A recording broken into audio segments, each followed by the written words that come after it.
ketika Nabiullah Muhammad sallallahu alaihi wasallam dan para sahabatnya selesai melaksanakan perang Hunain.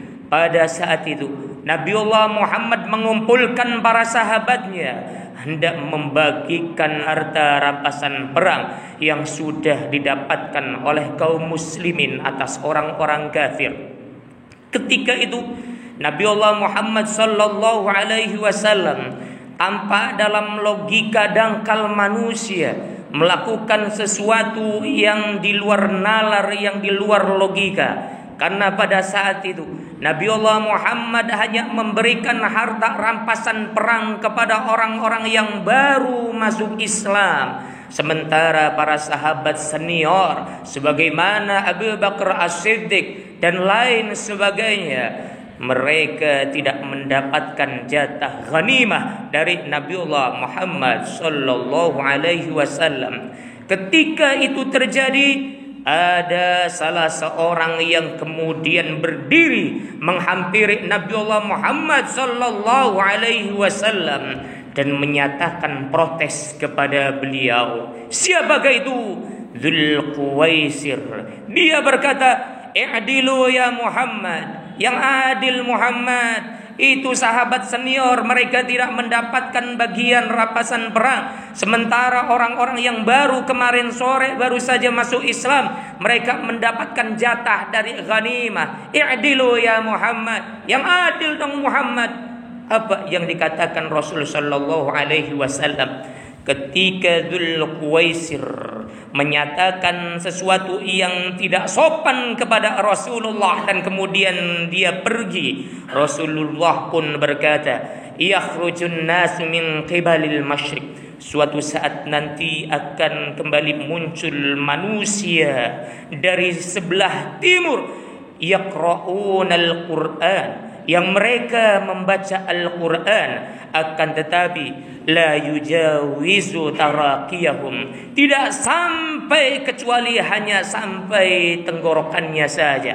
Suatu saat nanti akan muncul manusia-manusia yang mereka membaca Al-Quran, yang mereka membaca ayat-ayat Allah, akan tetapi apa yang dibacanya itu hanya sampai pada kerongkongannya sahaja, dalam arti tidak benar-benar menghujam sampai kepada hati sanubari. Mereka itulah orang-orang yang mengaku sebagai umat Nabiullah Muhammad, akan tetapi ketika ada aturan yang disampaikan oleh Nabiullah Muhammad tidak sesuai dengan apa yang ada di logikanya, tidak sesuai dengan apa yang ada di akalnya, kemudian dia menolaknya, mengaku sebagai hamba Allah Subhanahu wa taala, akan tetapi ketika ada perintah Allah ataupun larangan Allah yang dianggap tidak sesuai dengan apa yang ada di hawa nafsunya, kemudian ditolaknya begitu saja. Itulah Dzul Quwaisir yang dahulu mengaku sebagai umat Rasulullah, akan tetapi ketika Rasulullah Muhammad sallallahu alaihi wasallam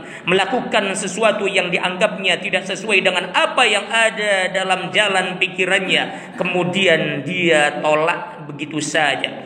Saudara-saudara jamaah Jumat yang dimuliakan Allah Subhanahu wa taala, apa maksud dari apa yang pernah terjadi pada Rasulullah pada saat perang Hunain itu? Apa makna yang sesungguhnya bagi kita umat Islam saat ini?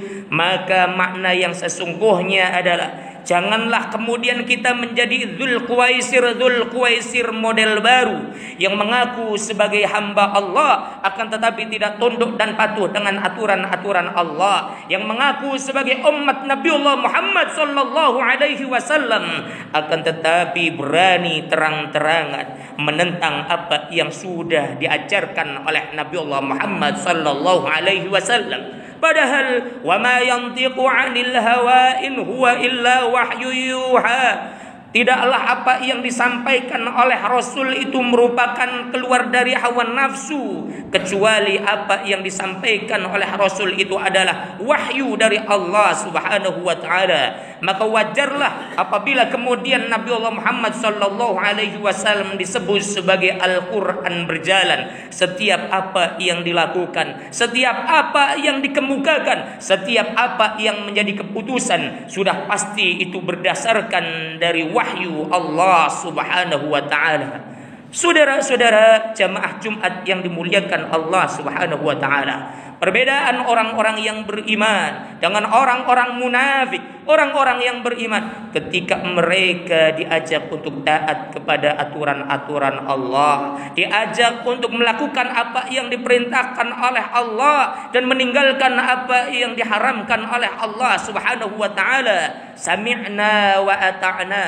Mereka berkata, kami mendengar dan kami siap untuk mentaatinya. Ini berbeda dengan orang-orang munafik, bahkan berbeda dengan orang-orang kafir. Apabila orang-orang yang beriman ketika mereka diajak untuk tunduk dan patuh dengan syariat Allah, mereka mengatakan kami mendengar dan kami siap untuk mentaatinya. Sementara orang-orang munafik dan sejenisnya, mereka berkata, sami'na wa asaina, kami mendengar akan tetapi kami tidak akan pernah mentaatinya. Bagi mereka apa yang harus dilakukan adalah apa yang masuk di logika, apa yang harus dilakukan adalah apa yang masuk ke dalam jalan pikiran mereka. Sementara syariat Allah, syariat Islam, hukum-hukum Allah Subhanahu wa taala yang dianggapnya tidak sesuai dengan akal, yang dianggapnya bertentangan dengan logika atau bertentangan dengan asas bangsa, maka akan ditolaknya begitu saja. Padahal saudara, seorang muslim akan sadar bahwa logika itulah yang harus diatur dengan Al-Quran, bukan Al-Quran yang harus diatur dengan logika. Budaya itulah yang harus diatur dengan Islam, bukan Islam yang harus diatur dengan budaya. Hukum-hukum konstitusi itulah yang harus diatur dengan Al-Quranul Karim, bukan Al-Quranul Karim yang harus disesuaikan dengan hukum konstitusi negara.